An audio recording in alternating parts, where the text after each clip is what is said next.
Hello, and welcome back to Fist Entertainment for my next review. And I'm doing something a little different with this particular video, and I'm hoping this will actually kind of work. It might even lower the amount of screen time I do on camera. We'll see. Always a classic. Once a classic, always a classic, as they all say. You can't ever beat one. Now, I believe it was like 2 years ago that I reviewed this film. But since I reviewed this film, there has been a new version of it being released in physical media.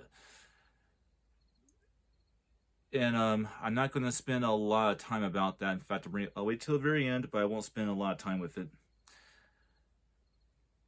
But then I will go ahead and tell you where I would put it in terms of the franchise.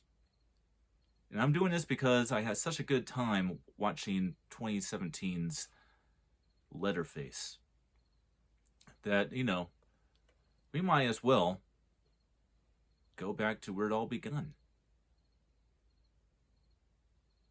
With the Texas Chainsaw Massacre from 1973.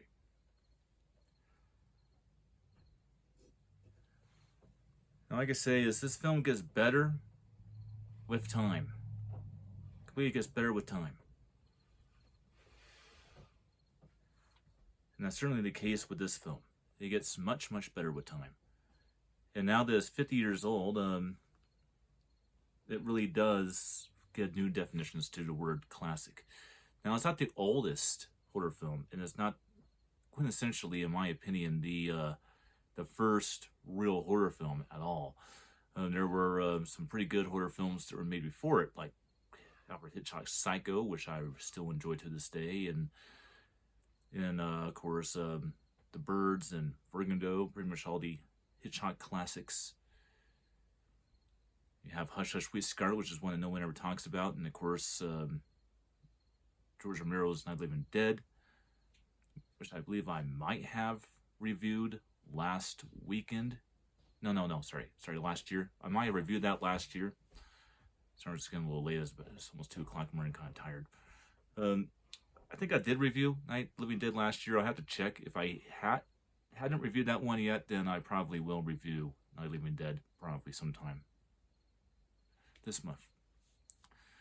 But yeah, those are even more classics, but in a lot of ways, the Irving classic that everybody is familiar with is the quintessential birth of the slasher film, has always been the Texas Chainsaw Massacre.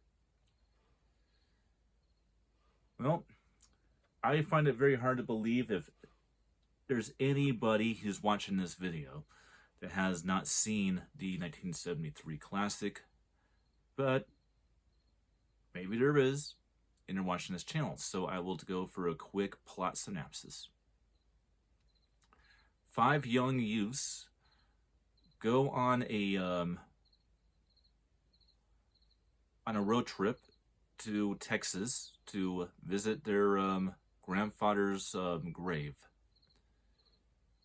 When their vehicle stalls, and they assist to help by going to a random farmhouse out in the middle of nowhere.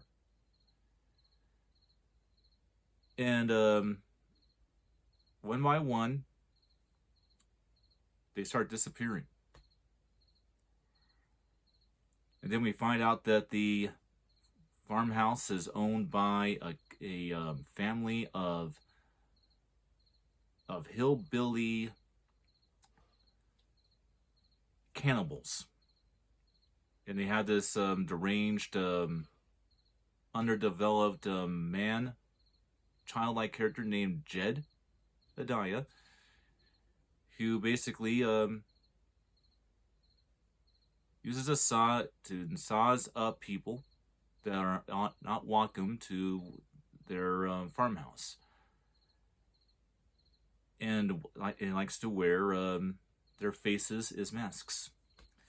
So very, very, very bizarre movie. Now, what's very interesting about the original film is that, in a lot of ways, Leatherface, or Jedediah, whatever you want to call him, is he's not really the main villain. The main villain in a lot of ways is the whole family. Jed is just like a manipulated little tool that's used by the family. And I always thought that was really cool.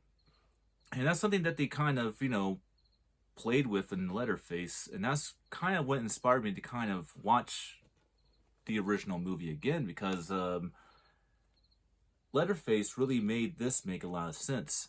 That's why, in a lot of ways, even if it's not considered canon, I kind of consider 2017's Leatherface canon, because what happens in that movie makes what happens in this movie make far more sense. And that film was actually produced by Toby Hoover. So he wasn't an associate producer or a consulting producer. No, he was a co-producer. He really actually made that movie in a lot of ways. So it makes sense that it would be considered canon. Well, my opinion of the film, it takes a certain amount of nostalgia, I would say, and a certain amount of love of horror films to really appreciate this movie. A lot of people, the modern audience, would have quite a problem with this movie, and the reason why is because it's very cheaply made. They had really no budget at all. This instead of being made for several millions of dollars, this film was made for several $1,000s, and so it's very, very, very cheap by any standards. And the acting's actually not that good in this movie compared to modern standards. But we don't go to horror films for, high budget visual effects, and we don't go to horror films for top-notch acting. We go to horror films for the experience of a horror film. And this is one of the best experiences of a horror film, in my opinion. And it's 50 years old now. And if it was made in 1974, it's 49 years old now. But, actually, no. If it was made in 74, it's 50 years old now. If it's made in 73, it's 51 years old. But it's something along those lines. And it holds up perfectly today. It is a groundbreaking horror film.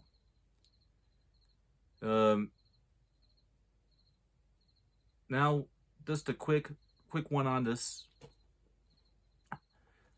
This is from the same people that made that 40th anniversary DVD and Blu-ray box set I had of the movie that I reviewed previously on this channel, which is, of course, Dark Sky Films. This is the official 4K release. And this particular 4K release might be the most disappointing 4K physical release in my entire collection. It brought nothing new at all, because that 40th anniversary 5-disc, I think it was a 5-disc set, 5-disc set, had a new 4K scan and a new 7.1 sound mix on the film. And all they did is just took the 7.1 DTS HD, or I haven't seen the set for a while. It might have been Adobe True HD 7.1, but whatever sound presentation it was, they took that, converted it into Atmos, and passed it off as Atmos audio when it's the same sound. And the 4K scan they used, all they did is just really added Dolby Vision to it. I don't even think this film has HDR10. I'll have to recheck it again, but I didn't look like I had it. So very poor, very, very, very poor example of upgrading a Blu-ray to a 4K. And well, that's hard to say about that. I give the classic movie 4 stars for being brilliant and groundbreaking and perfect. So Foos says, check it out, and I will see you on the next one.